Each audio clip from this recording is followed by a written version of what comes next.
Hey traders, David Frost, my strategic forecast. You're here for another episode of Common Sense Market Analysis. Today is Tuesday, October 17, 2023. We're looking at a daily chart of the SPY or Spider, which is the proxy for the S&P 500. What do we have on the docket today? What you see on the daily chart isn't necessarily representative of what happened today. We're going to talk through it, but it's very interesting what happens when you look at different time frames from different perspectives, what you see.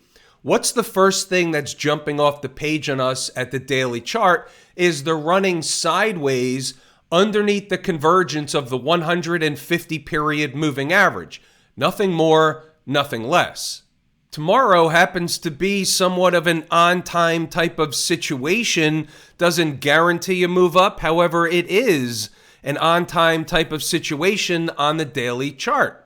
What else do we see? What's jumping off the page? They tried once again to break out today to the upside. They weren't able to complete the task. And when I say complete, they still have an unfilled gap up here at 438.64. They got, I believe, above 438 today. The high today was 438.14. This way, they were able to screw two factions of traders today. Those trying to take the ride up to the gap, those waiting for the gap to be filled to go on the other side of the market and short the gap for a pullback operation. Both factions of traders were screwed today. This is regular way options expiration week. Weird stuff happens. Not that that's that weird, it happens all the time. But what we do know during this week specifically is that the market is likely to go in both directions, not once, not twice, but several times. Just to lay out what we have on the chart, if she were to pop higher into the convergence of these moving averages, remember 438.64 happens to be the high, happens to be the gap. And if at any point she was able to push above the gap, the next place that would draw price in would be right around that big fat round number of 440. On the flip side, getting below today's low would be, shall we say, a potential trapdoor situation. Why do I say that today? Well, the main reason is this morning the market had every opportunity to unravel. The choice was to go the other way. They never filled the gap. So they stopped short of the gap around 431.50, but came in between what? So there's a phenomenon that exists that I like to call the midpoint phenomenon. So when you can identify two important places, they could be Fibonacci retracements, they could be different pivots on the chart, they could be important numbers. And if they are in fact important numbers, and there's two of them, there's a midpoint in between the two, whether it's from whatever Fibonacci retracement or my numbers or somewhere in between. There's a phenomenon where the market has a tendency to stop around halfway home. That's what she did today. Doesn't mean they won't continue down later, but generally speaking, that midpoint again today was interesting. You could see here it was within pennies of stopping halfway in between a breakup candle low over here. That low was 433.57. Traders in the live room and inside the numbers were keen on this number. This was our bogey this morning. What do I mean by that? And you'll see this when we get to inside the numbers, but it's important from an intraday perspective to understand where we were. If they were going to give up that number, it opens the door for another couple of places. One, which you'll also see inside the numbers, that actually worked today pretty darn well. The secondary number was the gap. And the flip side is, if they were to go recapture that same place, that breakup candle low, that was the light the match for the rescue operation, and you could see what happened. So we had traders that took the ride up. They didn't necessarily get all the way to the gap, but they certainly had profit along the way. We knew where the rescue operation / squeeze potential would occur. The other interesting thing is when you look at the hourly chart, never closed a candle below the breakup candle low. You look at a 2-hour chart, same routine. Jay ran a test, didn't fill the gap. That was a bullish move, never closed below, and they're right back where they've been for the last couple of days. And by the way, this little spike up and not filling the gap up here, in technical terms, that's called market chicanery. It's sponsored by the Trick, Trap, Fool, and Frustrate crew. They work for Trick & Company. Let's check out inside the numbers. Did anybody make any money today? If you did, post it under the video. Exactly what you did, how you did it, we like to know. It helps the community. Little pullback operation overnight in the spirit of Turnaround Tuesday, and it certainly was a Turnaround Tuesday. Both turnaround from yesterday and then turnaround from the trapdoor situation this morning and then ensuing rescue operation. You could see right off the bat, as long as Mrs. Market stays above 433.57, that was that breakup candle low, the band can continue playing on. 436, that was basically yesterday's close. That's the bull pivot. They get above that, stay above that. That promotes another leg higher, which did happen for another 2 points on the SPY or 20 handles in the ES. The flip side of getting below 433.57 was the lower stuff. What's the lower stuff? 432.90 and then 431.55. That was the gap we saw before. But wait, there's more. Let's see what we have as the morning starts to mature. Where are they now? They started unraveling a little bit as the morning got closer to the opening bell. So they were down in the neighborhood of testing the breakup candle low. 433.57 is the spot. If they start getting and staying below, the door opens or begins to open for the next leg lower. 432.90 is important, can stop the decline, but if below, the door opens for the gap. Not that much farther below, but 432.90 was important. And yes, we did have some traders hop on the long side early today. You can see what happened. The horizontal line is at exactly 432.90. We think better in pictures. Right of the vertical is today's activity. 432.90 and a bounce, a retest, spike the low, rip it back up in the other direction. The rest is history all the way up above 438. Funny how that worked. You know the routine. Pause the video, read the notes, go back to the chart to double check the work. That was all long before the opening bell. Got to know the whole picture. We're giving the just-in-caser stuff at about 9:07. Here we go again. 433.57 is the bogey above, and the bulls can stage a rescue operation. Remember, what happened when they got back above? They can bounce it at 432.90. And it was a higher risk play. Why? Because the gap was at 431.55. Very difficult to buy it halfway home in front of the gap.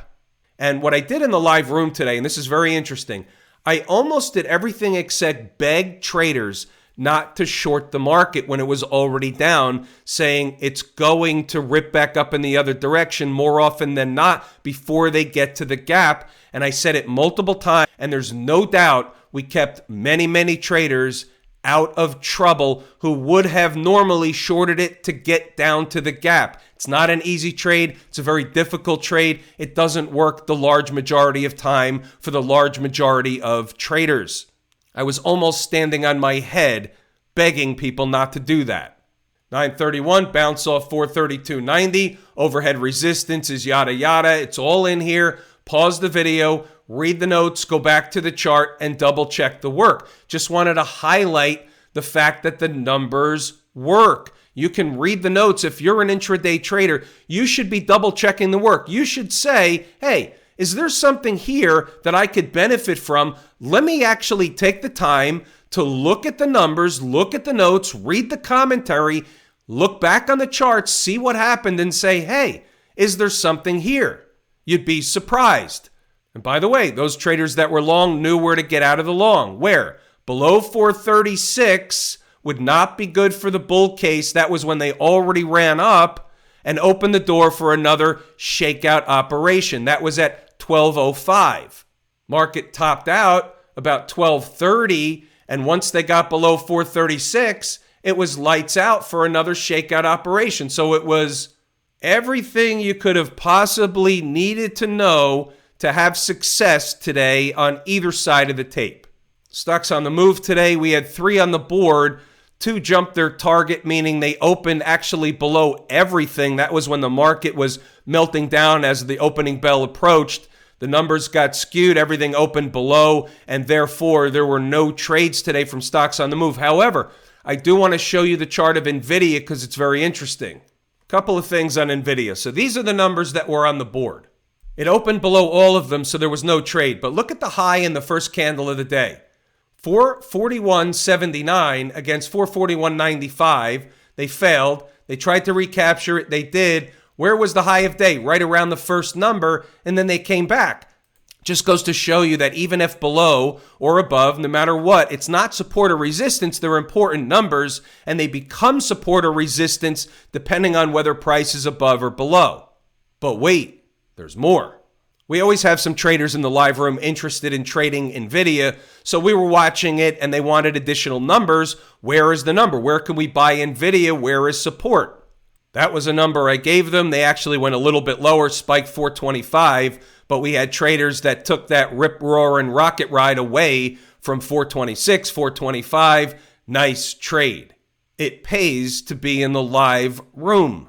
What's going on over in Camp IWM? How about some relative strength today? Finished up 1%, was up a lot more earlier. However, relative strength, my favorite market leading indicator, we have to put this as a puzzle piece on the table. What did they do on the daily chart? They ran a test of a breakdown candle high. They spiked it, pulled back, first time, best time. Have you ever heard that before? Where have you heard that before? How many times have you heard this? Same stuff happens over and over. It's like a rinse and repeat situation. Write this down, put it on a sticky note. The IWM will be okay shape, in okay shape, as long as they stay above 172.50. Closed candles above here. We've been talking about that. That promotes another leg higher. It's still an active head and shoulders pattern, unlike the SPY or SPX or ES. However, the target is down at 164. There's no guarantee they have to get there. This is a bounce in a downtrend. Nothing more, nothing less. What's going on with the folks down at the transportation department? Relative strength against the S&P. My 2 favorite market leading indicators, relative strength today. It's a bounce in a downtrend till they get above the convergence of these moving averages. These moving averages will be magnetic and draw price in. 15,340, give or take, will be overhead resistance right into the convergence of these moving averages, 15,350, in that neighborhood. Get above is the bull case because we can't lose sight of this. This is a pullback, a potential pullback with another up leg. We don't know, but that is a potential. We treat each chart independent of one another. The Q people, down about 1/3% today. It's a rounding error. We're not going to make a federal case out of that. On this daily chart, as long as they stay above the convergence of moving averages, which is the 150 period moving average, they're above all the moving averages. The trend is your friend. You know the rest. Here's an example in terms of the XLF of how the convergence of moving averages will draw price in and also be overhead resistance. 100, 200 period moving average, spiked it today, pulled back from it. Garden variety market behavior. What's more important? This breakdown candle high. The high is 33.69. What's today's close? Closing price, 33.72. Close above. Any accidents or coincidences? Most likely not. As long as they can stay above and it wasn't just a one-day wonder, they should try again to push into those moving averages and at least get to the 50 or above. Smash mouth, slightly different position. Semis got hit today. You look at the weekly chart and they've got a bearish, wedgish type of situation going on underneath the 20-period moving average. The inability so far to recapture the 20-period moving average. Recapture it on weekly close, that's a positive. Have yet to do it. We have to wait till Friday to find out. This is a bearish pattern until or unless they can close above and stay above, putting them in the most bullish position above all the moving averages, where yes, once again, the trend is your friend. Once again today we had a talk of the town with the yields, bond prices, all that stuff. So I figured we would go over some of the yield charts one more time. Here's the 2-year yield, and this is the work I've done previously. They never got to the number, but they're still working on it. 5.282 was my number. They got close today. They haven't hit it yet. If they get above, the next place I have from a bigger picture perspective is 5.65. This is the 2-year Treasury bond, or the yield. This is a big yield in comparison to recent history over the last couple of decades, which is why it becomes the talk of the town. The 5-year got to my price originally, pulled back a little bit, back above my price, closed above it today. This is a longer term place. They have to close the week at minimum above it. The next logical place is the big fat round number of 5%. Maybe they spike it, maybe they hit it on the button, but 5% should draw price in. 10-year yield. Still haven't hit my number yet. They came close here. They haven't hit it yet. 4.954 is the next number, but it's close to the big fat round number of 5%. Also, 5% is magnetic to the market. Spike it, hit it on the nose, but they should hit 5% as long as they get above my 489 number. 30-year bond, 5%, basically. So why would you buy a 30-year bond when you can get 5% or more than 5% on a 2-year bond?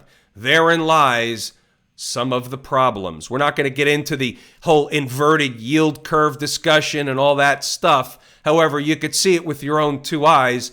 There's an anomaly. It's not normal. And the whole inverted yield curve really doesn't have anything to do with the 30-year bond. I'm just mentioning it. 2s against 10s, 2s against 5s, all that stuff. That's an inverted yield curve. Have I told you how much I appreciate each and every one of you? Without you, these videos are not possible. That is true and accurate information. We're pulling the ripcord here today. I'm David Frost, my strategic forecast. Thanks again for tuning in to another episode of Common Sense Market Analysis.